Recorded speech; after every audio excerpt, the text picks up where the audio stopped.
ময়মনসিংহ ফুলপুর থেকে ফরিদ সাহেব জিজ্ঞেস করেছেন, হুজুর, আমরা একজন ইমামের কাছ থেকে একটি হাদিস শুনেছি।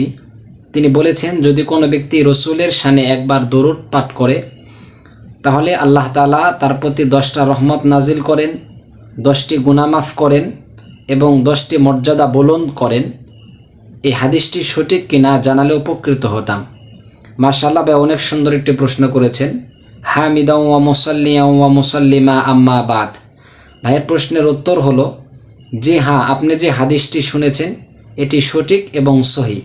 অর্থাৎ যদি কোনো ব্যক্তি রসুলের শানে একবার দরুদ পাঠ করে তাহলে আল্লাহ তাআলা তার প্রতি 10টি রহমত নাজিল করেন, 10টি গুনাহ মাফ করেন এবং 10টি মর্যাদা বুলন্দ করে দেন। এটি নাসাই শরীফের মধ্যে হাদিসটিকে উল্লেখ করা হয়েছে। হাদিস নাম্বার 1297 নং হাদিস। আশা করি ভাইয়ের প্রশ্নের উত্তর আপনি বুঝতে পেরেছেন। আসসালামু আলাইকুম ওয়া রাহমাতুল্লাহি ওয়া বারাকাতুহু।